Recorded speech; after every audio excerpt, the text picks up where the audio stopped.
প্রবাসী আঙুর চাষ দেখে অনুপ্রাণিত হয়ে দেশে ফিরে ব্যতিক্রমী উদ্যোগ নিয়েছেন ঠাকুরগাঁওয়ের এক কৃষক। পরিত্যক্ত জমিতে বিদেশি জাতের আঙুর চাষ করে ইতিমধ্যেই সবার দৃষ্টি কেড়েছেন তিনি। তার সাফল্যে অনেকেই এখন আগ্রহ দেখাচ্ছেন আঙুর বাগান করার।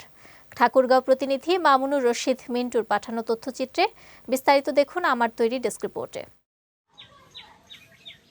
প্রবাসে থাকাকালীন আঙুর চাষ দেখে মুগ্ধ হন Abul Kalam Azad.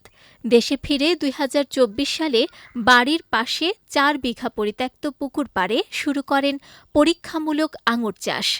বাইকুনু, Apollo Silva, black magic সহ ২২টি বিদেশি জাতের প্রায় ১২০০ গাছ রোপণ করেন তিনি। শুরুতে স্থানীয়দের অনেকেই তার এই উদ্যোগকে অবজ্ঞা করেন। কেউ কেউ তাকে পাগল বলেও মন্তব্য করেন। তবে ১ বছরের মধ্যেই বাগানে ফল ধরতে শুরু করলে বদলে যায় চিত্র।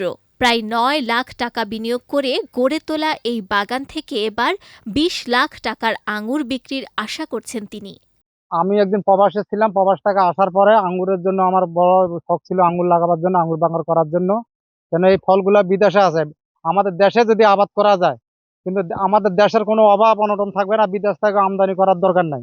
জাত আমার মনে করেন বাইকুনু, Apollo, Silva, black magic, black Jambu, Anushka, মানে এই ধরনের ২২-২৩টা জাত আছে।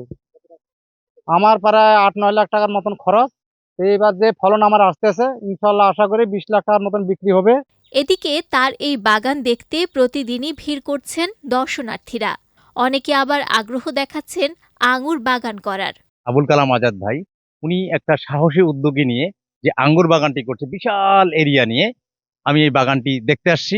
আমার কাছে মনে হচ্ছে আমাদের এই উত্তরবঙ্গের ঠাকুরগাঁও জেলার পীরগঞ্জ উপজেলার সবচেয়ে একটা বড় বাগান। উনি আঙ্গুরের চাষ করবে এটা আসলে কেউ কল্পনাও করতে পারে না। সবাই ওনাকে পাগল বলে আখ্যায়িত করছিল। আমি আসি ঠাকুরগাঁ থেকে। অনেকজনের মুখে শুনছিলাম যে ঝলঝলি বাজারে আঙ্গুরের বাগান লাগাইছে, তাই নিজের চোখে দেখতে আসছি। বিদেশে লাগায়, আমি বাংলাদেশে এই প্রথম এই মাটিতে দেখলাম। বাংলাদেশে আঙ্গুরের বাগান এই প্রথম আমি দেখলাম। যিনি এই আঙ্গুরের বাগান লাগিয়েছেন, আশা করি তিনি অনেক লাভবান হবেন। থোকায় থোকায় আঙ্গুর ধরেছে। এই আঙ্গুর বিক্রি করে আবুল কালাম আজাদ ভাই অনেক লাভবান হবেন। উপজেলা কৃষি অফিস থেকেও আজাদকে সব ধরনের সহায়তা দেওয়া হচ্ছে বলে জানালেন এই কর্মকর্তা।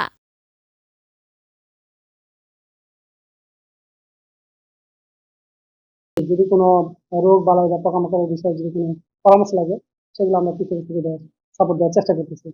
আমি আশা করতেছি যে পীরগঞ্জে আমাদের যেহেতু বিভিন্ন ধরনের ফসল হয়, তার মধ্যে এই আঙ্গুর ফসলটা এখানে কিন্তু হয়েছে, নতুন একটা ফসলের এক্সটেনশন হবে পীরগঞ্জে, এটা আমরা আশাবাদ ব্যক্ত করতেছি। পরিশ্রম আর দৃঢ় ইচ্ছাশক্তি থাকলে কৃষিতেও নতুন দিগন্ত তৈরি সম্ভব, তা প্রমাণ করেছেন আবুল কালাম আজাদ। বিজয় টিভি নিউজ ডেস্ক।